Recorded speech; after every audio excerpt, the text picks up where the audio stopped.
Sim, e você eu quer vou. que grave já ou quer que espere um pouquinho? Não Você, entendi. você quer que grave agora ou você vai falar Não, algumas pode, coisas? pode gravar, pode Já gravar. pode começar a É, gravar? acho que já está gravando, né? Já está. Sim, já É. está. Depois o pastor ajeita. Daqui a pouco eu vou ter que share minha tela, tá? Não sei, aí tem que ter uma autorização de vocês aí também, né? Ok, o pastor Anderson está lá, tá atrás Isso. dos bastidores. Então tá bom, vamos lá. Deus abençoe a cada um de vocês, onde quer que você esteja, esteja sob a proteção do Pai. Obrigado aí pela oração. Eu estava ouvindo a oração aqui com a câmera fechada. Hoje vamos estudar um pouco então sobre a igreja de Laodiceia. Para quem não sabe, eu fiz na igreja da Rosa, inclusive, uma, uma série sobre a igreja de Laodiceia, mas de alguma forma isso se perdeu aqui dos meus materiais e eu estou fazendo a pesquisa toda de novo. Acredito que a maioria de vocês que estão aqui, talvez todos sejam adventistas, mas se caso há alguém que não seja adventista, cabe aqui uma observação logo no início. Nós, como adventistas do sétimo dia, temos a Bíblia e só a Bíblia como nossa regra de fé. Somente a Bíblia. Mas cremos que nesses últimos dias, Deus iria se utilizar, é, ou continuar se utilizando do dom profético, que é um dos dons do Espírito que a gente vê em algumas listas de Paulo, especialmente. Listas do dom do Espírito, né? Então, o Espírito de profecia, ou o dom de profecia que foi dado para todos os apóstolos, todos os profetas, canônicos e não canônicos, também acreditamos foi dado para uma mulher chamada Ellen White. Foi americana e morreu em 1915. E ela deixou mais de 100 mil páginas escritas, manuscritas, e nós acreditamos como povo que Ellen White recebeu também o dom de profecia e, e Deus dando a ela revelações especiais, especialmente para esse povo nessa última parte do caminho perto de Canaã, né? Já perto da cidade santa, Nova Jerusalém.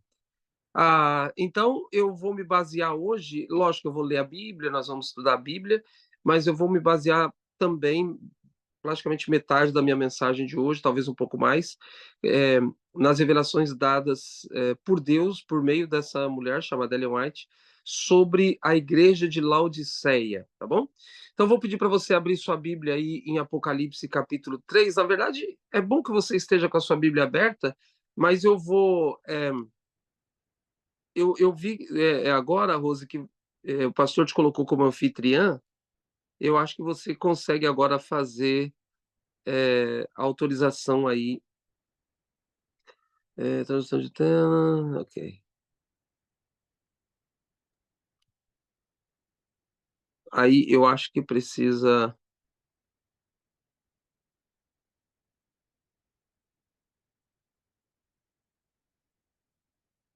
Dá uma olhada aí, Rose, deixa eu ver. Compartilhar dispositivo.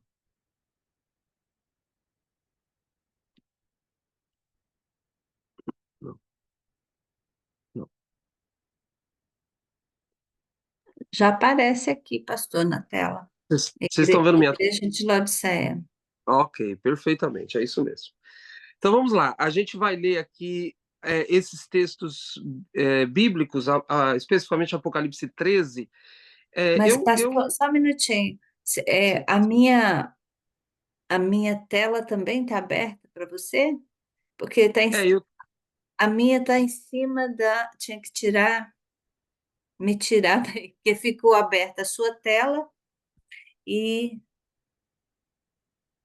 eu tô te vendo aqui, na minha tela, no na caso. sua tela. Exato, e aparece aqui também no Screen. Oh, e não, então não tá aparecendo eu, no caso, né? Ok, aparece Sandro Oliveira, aparece o quê? Deixa eu ver. Ah, passa essa página. Peraí. Mas o meu não passa, não. Hum, deixa eu ver. Eu não. Não, passou. Vai. Agora, Reações, chat. Eu não. no seu está escrito compartilhar áudio do dispositivo. Não, eu não sei. Tem um compartilhamento. É,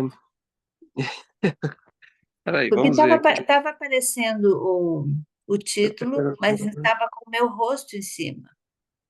Sim, programação da reunião. Será que é eu que tenho que liberar? Eu não sei.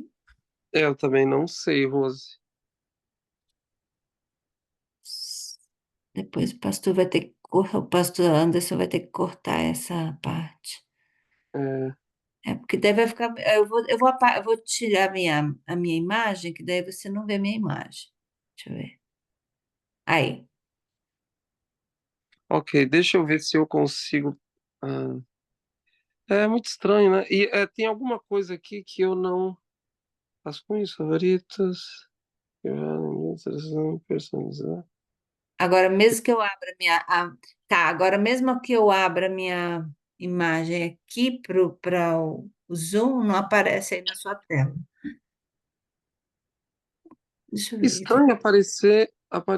Eu acho que talvez é porque você está como anfitriã e apareceu, não sei. Não sei. É porque está no seu telefone, né? No Tá no meu seu. telefone. Tá no meu telefone, assim. E você, pastor, está na tela do seu computador, Não, não, não, só tô no meu não? telefone. Porque aqui Não. nós estamos vendo você e estamos vendo no screen a tela. Só que embaixo aparece eu. Não é para aparecer eu, é para aparecer você. Que coisa, né? Vídeo. Regulamento, Deixa eu ver Zoom. se.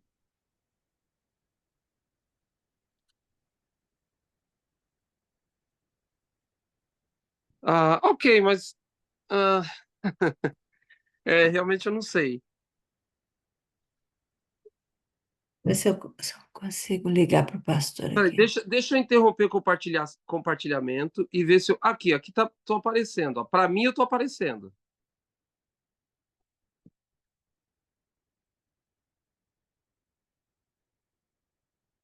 Tá perfeito aí, pastor. Pra gente tá perfeito aí.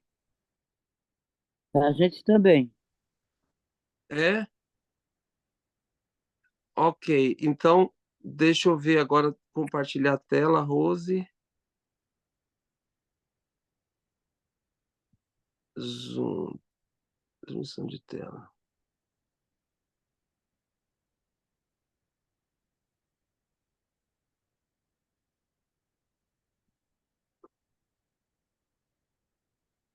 Mas continua aparecendo a irmã Rose lá. Mas, anyways, vocês estão me ouvindo aí? Tá aparecendo Igreja de Laodiceia. Isso, mas aí não aparece meu rosto lá, só aparece pretinho aí na lateral, né? Não, Sim, aparece pastor. você no canto superior, pastor. Não, Aparece Então tá você no canto. perfeito. só Então tá preto. perfeito. Então agora tá certo. Eu não estou me vendo. Eu estou só vendo como se fosse a tela da Rose aqui, mas eu A não gente estou tá me lhe vendo. vendo, a gente tá lhe Tem que Mas não vendo, tem tirar. problema. mas que o senhor quer passar. Ok. Então, se vocês estão me vendo, então tá perfeito. Vamos lá. Desculpa aí o transtorno, esse negócio de tecnologia, às vezes dá problema. Então vamos lá. Apocalipse 3:17, você diz: sou rico, estou bem de vida e não preciso de nada, mas você não sabe que é o infeliz, sim, miserável, pobre, cego e nu. Então, esse é o verso de Apocalipse 3:17, na versão nova Almeida atualizada. Vocês estão vendo aí NAA. As partes em vermelho, sou rico, é o infeliz. Eu vou dar uma ênfasezinho nela aí. Agora, o mesmo texto na tradução ARA, Almeida Revista e Atualizada, pois dizes: rico sou e abastado, e não preciso de coisa alguma, ou estou rico e abastado. E nem sabes que tu és o infeliz, sim, miserável, pobre, cego e nu. E eu coloquei aí, esse tu, ele está no original. Então, lá no grego aparece: tu és infeliz. E pela maneira que no grego está escrito, os estudiosos dizem que a ênfase teria que ter um artigo aí: você é o infeliz. E aí a gente chamaria atenção para o texto de Paulo, mas não vai dar tempo de falar sobre isso. Aqui é uma outra tradução, NVI, você diz: sou rico, enriqueci-me, não preciso de nada, no entanto, não percebe que é o infeliz, miserável, pobre, cego e nu. Então, resumindo, aqui está o resumo da mensagem para a igreja de Laodiceia. Sou rico, de nada tenho falta, mas você não sabe que é o infeliz. Percebe aqui uma coisa interessante, que o diagnóstico de Jesus, lembre-se que Apocalipse 2 e Apocalipse 3 são as 7 cartas para a igreja de Laodiceia. A Laodiceia é as 7 cartas para a igreja de Cristo na história, né, da Terra. A Laodiceia é a última igreja do período do plano de salvação aqui nessa Terra. É o último período da igreja aqui na face da Terra. Ou seja, nós estamos no fim do fim do fim. Laodiceia é a última igreja. E é exatamente nesse período que a gente está vivendo.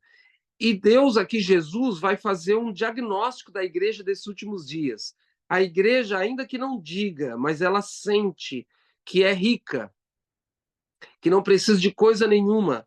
E aí o diagnóstico de Jesus, que o Apocalipse 3 vai dizer que é a testemunha verdadeira, grava essa frase, testemunha verdadeira é o próprio Jesus Cristo, caracterizado no livro do Apocalipse, especialmente nessas cartas às 7 igrejas. Então, o diagnóstico de Jesus é que você é infeliz, miserável, pobre, cego e nu.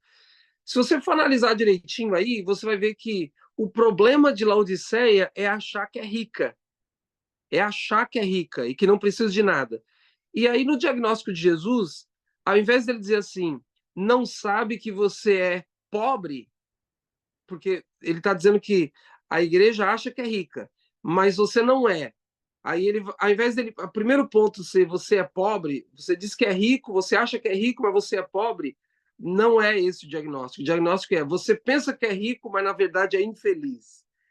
Então, na verdade, o diagnóstico de Jesus é muito mais do que riqueza material, é muito mais do que riqueza espiritual, porque a gente faz aplicação aí de um povo que passa realmente por um período, uma época de bastante abastança espiritual e até economicamente, por que não, né? Então é uma igreja rica, é uma instituição com muitos recursos, nós temos hospitais, nós temos instituições de saúde, nós temos casas publicadoras, enfim, muitas igrejas, muitas big churches. Agora, a Bíblia, Jesus está dizendo que esse povo que se acha rico, o contrário não é que ele é pobre, é que ele é infeliz. E aí depois vem o resto diagnóstico miserável, aí sim vem o pobre, o cego e o nu, para dar uma ênfase naquilo que a igreja vai precisar e o que Jesus pede para a gente comprar dele, né?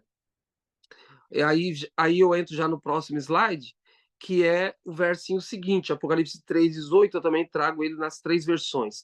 Aconselho que você compre de mim ouro refinado pelo fogo, para que você para que você seja de fato rico, compre vestes brancas para se vestir, a fim de que a vergonha da sua nudez não fique evidente, e colírio para ungir os olhos, a fim de que você possa ver.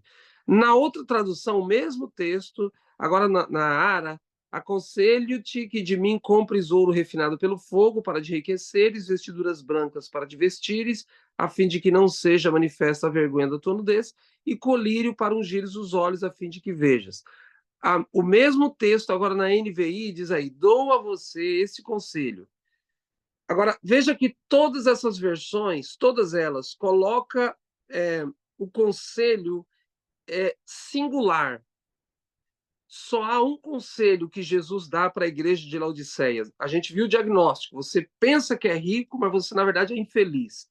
E aí Jesus dá um conselho. O conselho não são 3 conselhos. É um conselho só. O conselho é que compre. E aí, na NVI, a gente vê essa palavra 3 vezes, está em vermelho. Dou a você este conselho. Só um conselho. Qual conselho?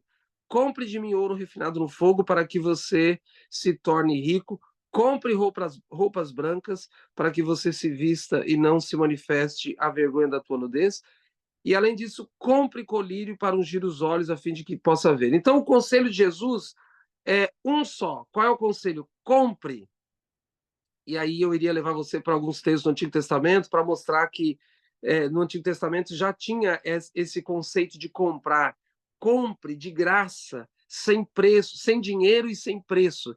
Então, quando a Bíblia fala que, ou quando Jesus está dizendo para a igreja de Laodiceia, para a igreja comprar, não significa necessariamente que esse comprar precise de dinheiro e que seja esse comprar que a gente entende hoje, que você dá uma coisa para receber outra.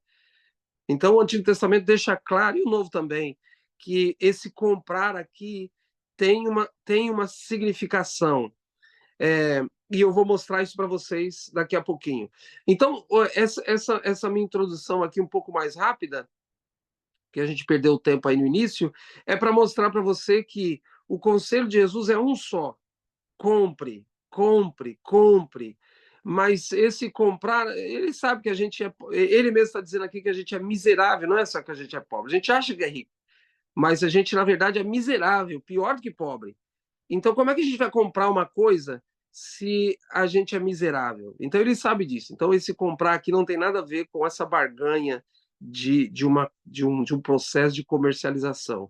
Então, o que simboliza, o que significa esse comprar?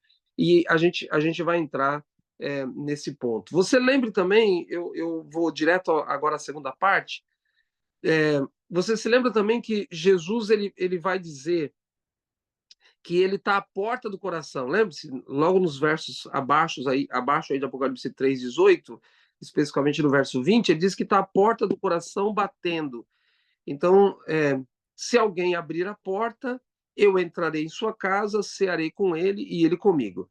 Agora, será que esse abrir a portas realmente se ele está do lado de fora, ele não pode abrir, né? Se ele está batendo, ele não tem acesso. Pelo menos a gente entende que ele é educado e ele só vai entrar na nossa vida. Ali a porta tem uma conotação de ele entrar na nossa vida, ele entrar no nosso coração, seria a porta da nossa mente, do nosso coração, da nossa vida em geral. Então ele está do lado de fora e batendo, pedindo para entrar. Então toda a vida a gente entende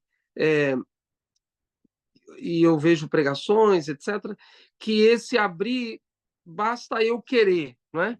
Então ele está do lado de fora, batendo, se eu quiser, eu simplesmente abro a porta e deixo. Ou seja, se ele está do lado de fora da igreja de Laodiceia, quer dizer que a igreja de Laodiceia não está deixando ele entrar.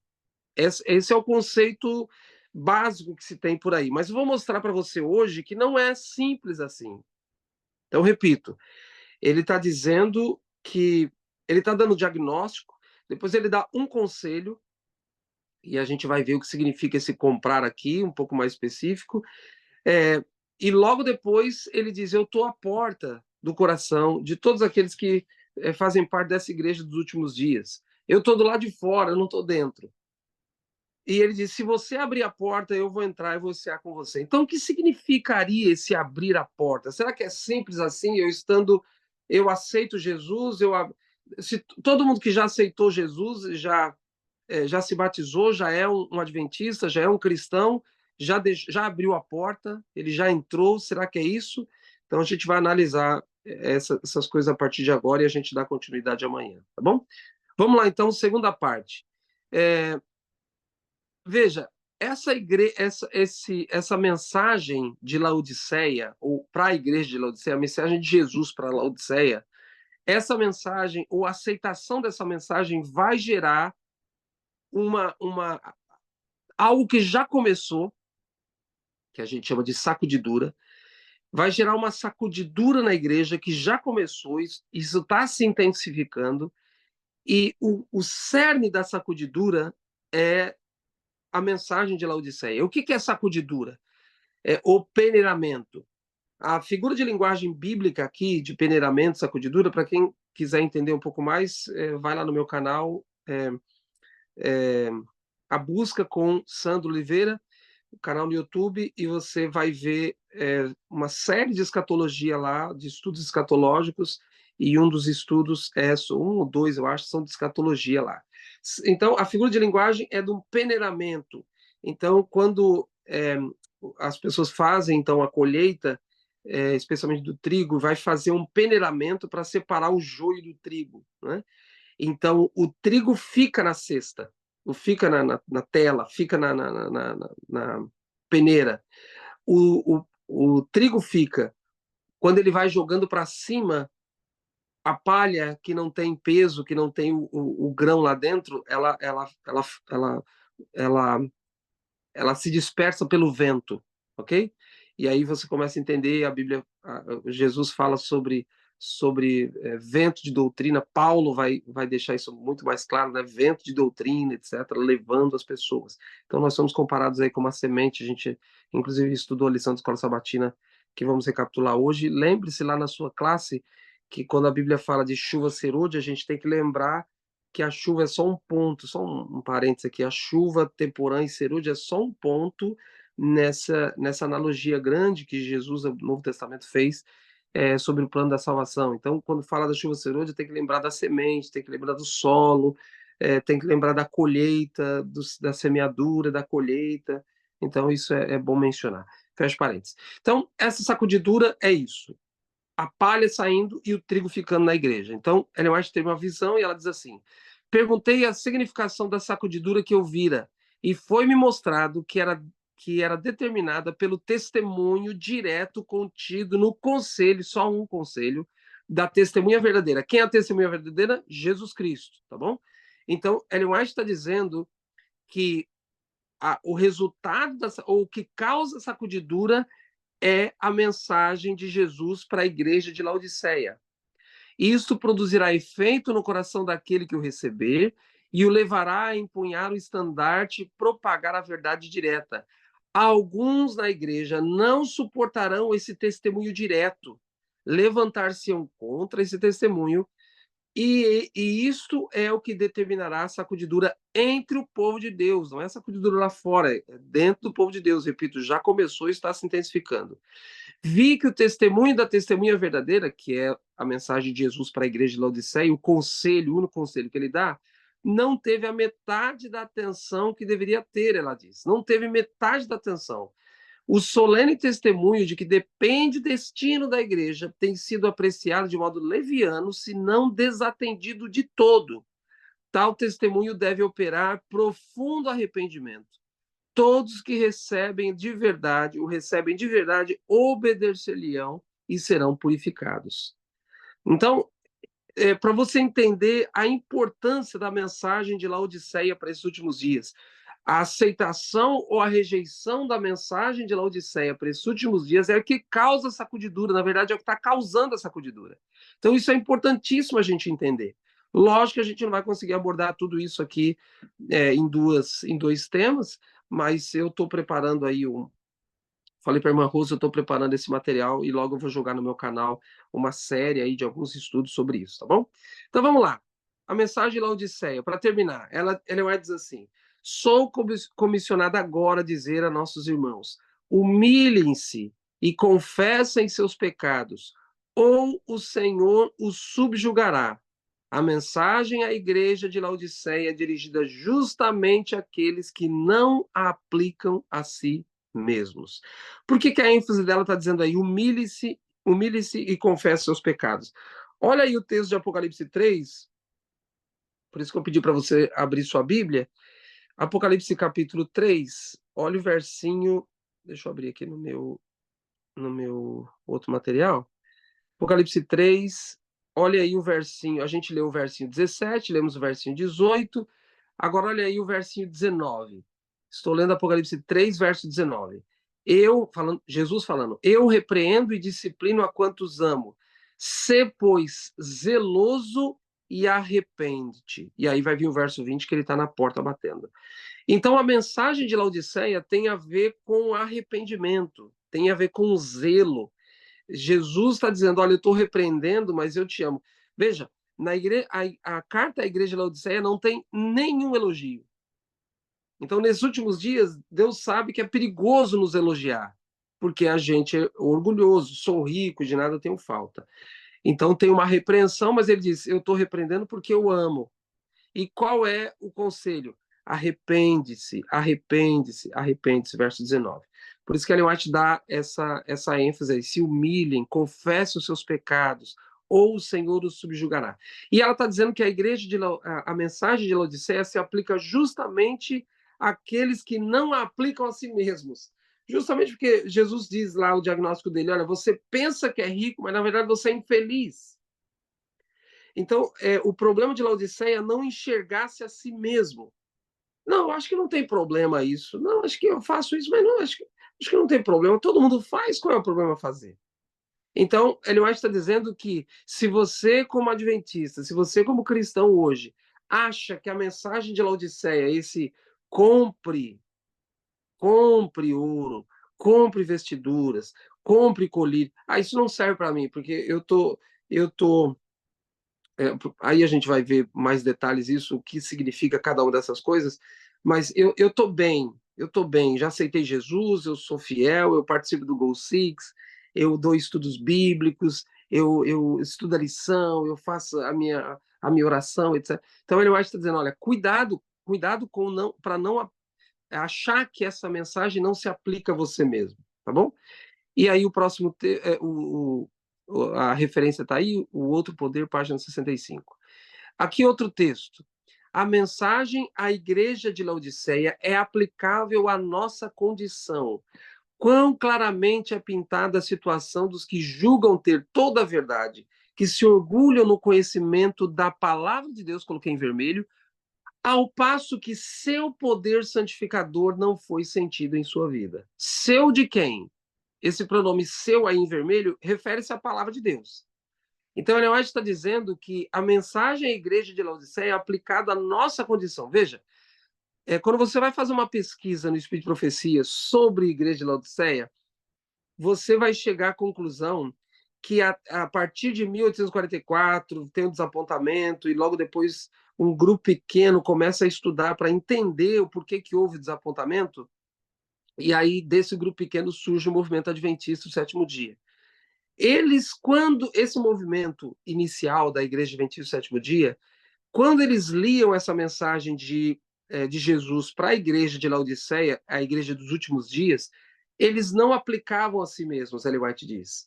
Eles aplicavam para aqueles outros mileritas que tinham passado também pelo desapontamento, mas tinham ido para as outras igrejas. E alguns até voltaram para o mundão. Então, essa mensagem de Laodiceia, na visão desse grupo inicial da igreja, que formou a igreja adventista, não era aplicado a eles mesmos. Porque eles tinham não só passado pelo desapontamento, mas tinham permanecido fiéis à palavra e tinham estudado a palavra, e aí deu o resultado do movimento da igreja adventista do sétimo dia. Só a partir de 1856 que Ellen White começou a ter revelações para mostrar para a igreja que a mensagem de Laodiceia se aplica a todos, incluindo aqueles que passaram pelo desapontamento e que agora formavam a igreja adventista do sétimo dia. Por isso que tem alguns textos dela que ela diz, olha, a mensagem da igreja de Laodiceia é aplicável a nós, a mensagem da igreja de Laodiceia é aplicável a nós, é aplicável só ao pessoal que não, por exemplo, a igreja nessa ocasião, 1856, já guardava o sábado, já tinha o seu corpo doutrinário bem formado. Então eles pensavam, aqueles que não guardaram, não estão guardando o sábado, que estão nessas outras igrejas, porque lembra-se, a segunda mensagem angélica caiu Babilônia, então eles pensavam que a mensagem de Laodiceia aplicava só a eles. E a partir de 1856, Deus começou a mover Ellen White para ela escrever, ei, a igreja de Laodiceia vale para vocês também. E ela está dizendo isso nesse texto. Quão claramente é pintada a situação dos que julgam ter toda a verdade, que se orgulham no conhecimento da palavra de Deus, ao passo que o seu poder santificador, ou seja, o poder santificador da palavra de Deus, não foi sentido em sua vida. Então, o que Ellen White está dizendo é que não basta a gente ter só o conhecimento da palavra. A palavra precisa fazer morada em nós. É preciso ver em nós os frutos.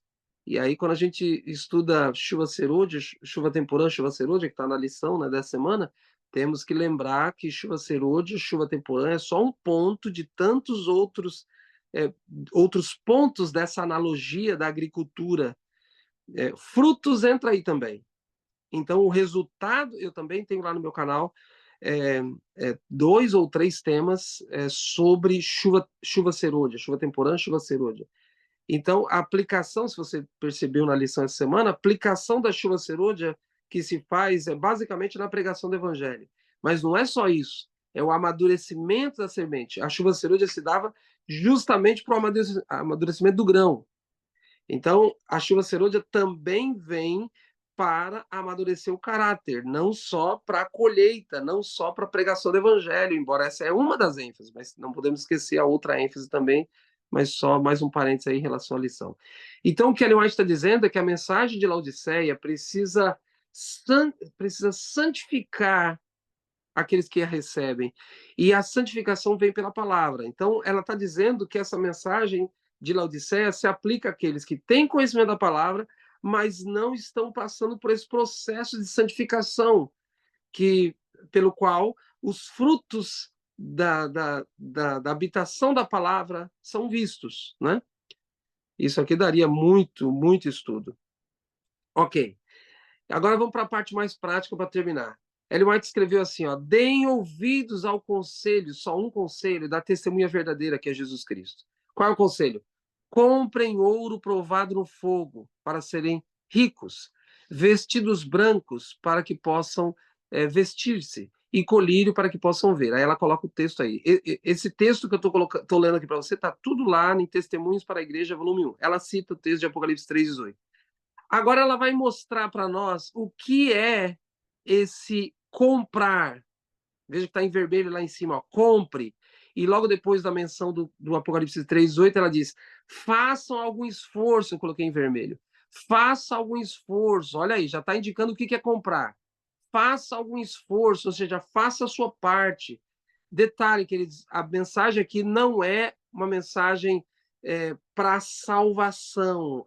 A mensagem de Laodiceia é para um povo que já diz que aceitou a Cristo e já diz que está salvo. É uma mensagem para aqueles que se dizem salvos, mas estão a ponto de perder a salvação. Porque a salvação é de graça, mas a gente pode perder a salvação se a gente não cumprir os requisitos para permanecermos salvos. Lembra Jesus em São João 8? Vai dizer para a mulher: olha, aquela mulher pecadora, né?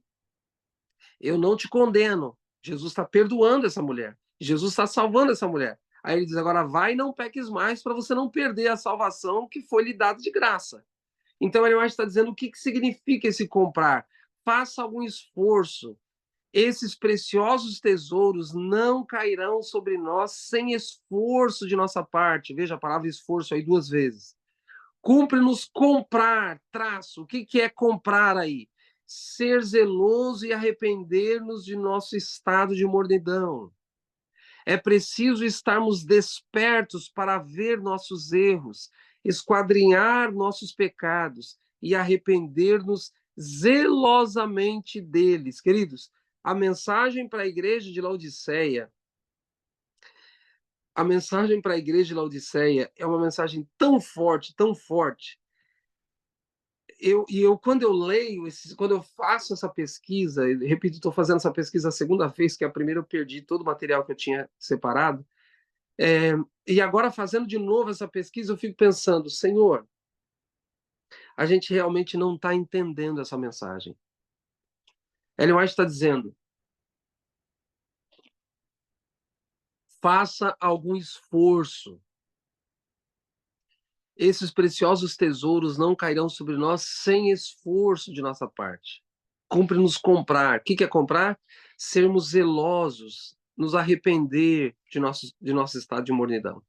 Então, uma das coisas, eu vou dar mais detalhes aí amanhã, uma das coisas que faz com que a gente enxergue o nosso estado é justamente o colírio. Então, eu vou mencionar para você amanhã o que Ellen White diz, o que Ellen White diz ser cada uma dessas coisas. Então, o colírio, o que é o colírio, o que é o que são as vestes, o que é o ouro refinado pelo fogo. O que são essas coisas? A gente vai ver isso amanhã. Agora, a gente só vai receber essas coisas, que a gente vai ver o que é isso amanhã, se tiver esforço. É claro que Paulo escreveu lá: olha, não, a nossa luta não é contra carne e sangue, a nossa luta é contra as coisas espirituais, as forças espirituais, etc, etc. Então, muitos de nós, a gente pensa que a mensagem de Laodiceia tem a ver somente com arrependimento, somente com fé, somente com justificação pela fé. Não. Olha só, Apocalipse 3, a mensagem de Laodiceia. Olha só, Apocalipse 3, versinho 14, a mensagem começa assim: ao anjo da igreja em Laodiceia escreve: estas coisas diz o Amém, que é Jesus, a testemunha fiel e verdadeira, o princípio da criação de Deus. Aí o verso 15 começa assim: conheço as tuas obras. Conheço as tuas obras. Aí você vai dizer: não, é verdade que em todos as mensagens das outras igrejas, Jesus está falando essa mesma frase: conheço as tuas obras, conheço as tuas obras, conheço as tuas obras. Dá uma olhadinha em Apocalipse 14. Apocalipse 14, você se lembra aí que nós temos em Apocalipse 14 as 3 mensagens angélicas. Eu poderia até gastar um pouco mais de tempo aqui, mas não vou poder. Mas logo depois da mensagem, das 3 mensagens angélicas, olha só o versinho 13. Você lembra? A terceira mensagem angélica termina no verso 12. Aqui está a perseverança dos santos, quem? Os que guardam os mandamentos de Deus e a fé de Jesus. A mensagem para a igreja de Laodiceia, a mensagem da igreja para esses últimos dias, queridos, envolve obras. Eu disse aqui, a gente tem uma compreensão equivocada, que a gente pensa assim: uma pessoa que dá ênfase às obras é legalista. Não. A gente vê na igreja uma pessoa que quer seguir tudo certinho, que é vegetariana, é, que tem os seus gostos mais tradicionais, gosta dessa música, não gosta muito daquela. Estou falando de gosto mesmo, tá? Não estou falando nada de revelação, estou falando de gosto. A gente vê uma pessoa que gosta de um culto mais tranquilo e não gosta de um culto mais barulhento. A gente vê pessoas que sempre cita a Bíblia, sempre cita o Espírito de profecia. A gente vê pessoas que vão na igreja na quarta, vão na igreja no domingo, vão na igreja no sábado, dão estudo bíblico, sempre está falando de Deus. Repito, tem uma alimentação mais saudável, tem uma vestimenta mais tradicional. Aí a gente olha para essa pessoa e diz assim: essa pessoa é fanática. Está errado. Essa pessoa é fiel. Queridos, a gente tem um conceito equivocado de fanatismo, a gente tem um conceito equivocado de legalismo. O que é legalismo? Legalismo não é uma pessoa que mostra através da sua vida que se importa com as obras. Legalismo não é uma pessoa que faz muitas obras. Legalismo é uma pessoa que faz as obras para receber o favor de Deus, que pratica as obras para conseguir alguma coisa de Deus. Como a gente não conhece a mente das pessoas, como a gente não conhece a motivação das pessoas, a gente não pode dizer se uma pessoa é legalista ou não, a não ser que ela diga: eu preciso fazer isso para que Deus possa fazer aquilo. Eu preciso fazer isso para que Deus possa me perdoar. Eu preciso fazer aquilo para que Deus possa me salvar. Aí ele está demonstrando que é legalismo, porque salvação é graça. Efésios 2, 8-10. Então, a gente precisa entender que a mensagem para a igreja de Laodiceia nos últimos dias envolve obras. Olha o que a Ellen está dizendo, o texto está na tela: esforço, esforço. Essas coisas não vão cair, esses tesouros não vão cair sobre nós sem esforço da nossa parte. Cumpre-nos comprar, sermos zelosos, arrependermos. O que é ser uma pessoa zelosa? O zelo se dá também através das obras. E eu estou dizendo que não só em Apocalipse 3, que caracteriza a mensagem para nós nos últimos dias, a igreja de Laodiceia, e que Jesus dá um diagnóstico de quem nós verdadeiramente somos, mas também lá no coração da nossa missão. Apocalipse 14 é a nossa missão, as 3 mensagens angélicas. O verso 12 aí diz que a característica desse povo tem a ver com obras. Sim, tem a ver com a fé de Jesus. Eu estou dando ênfase em Apocalipse 14, 12. Sim, tem a fé de Jesus, mas guarda os mandamentos, tem a ver com obras.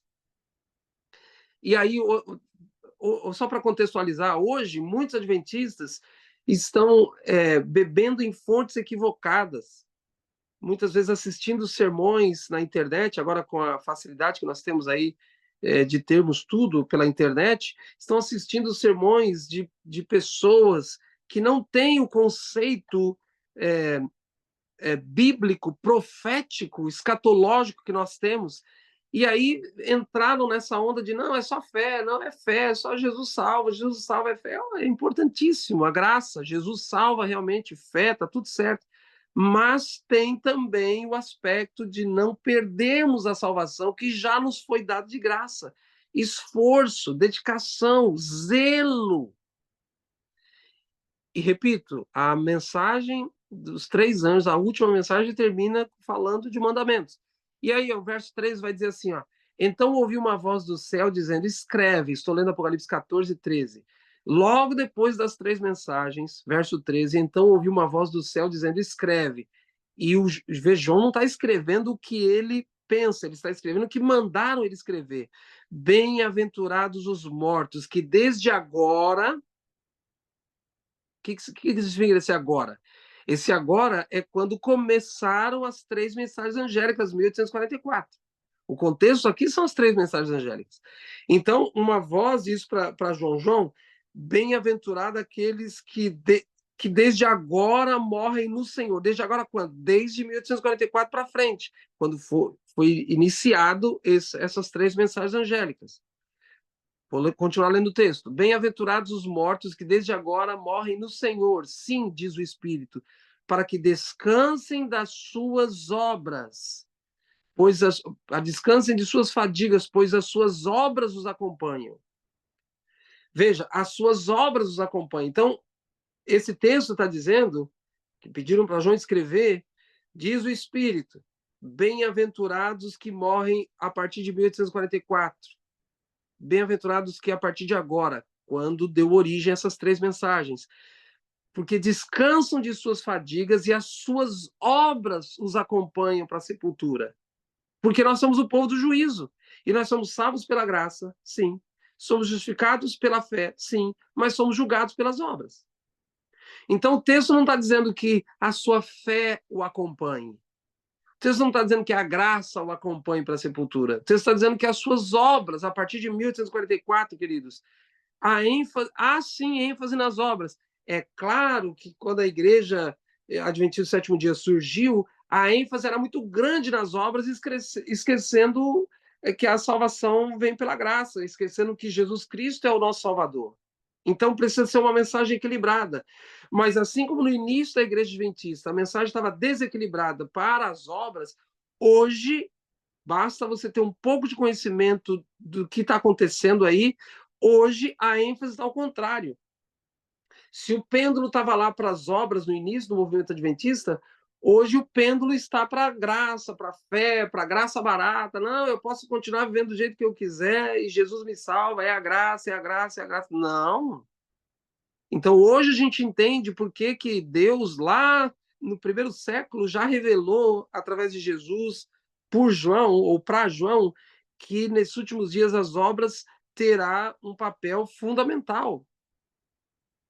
Porque, infelizmente, hoje o cristianismo está diluído. Não, você vai ser salvo do jeito que você tiver, do jeito que você. Não, Jesus não diz assim: olha, eu te dou o ouro refinado pelo fogo. A gente vai ver o que é isso amanhã. Eu te dou as vestes, eu te dou o colírio. Não, ele diz: tem que comprar. Ah, mas Jesus já não pagou o preço? Sim, mas nós também temos um preço que pagar. Não para sermos salvos. Veja que eu estou tentando aqui mostrar um equilíbrio entre as duas coisas. A salvação é graça, mas há um esforço da nossa parte que Deus espera que façamos. Há um esforço para que a gente realmente entre nesse trilho de santificação e que as obras sejam vistas em nossa vida. Vou ler só mais um texto aqui com vocês, do Espírito de Profecia, e aí eu continuo amanhã.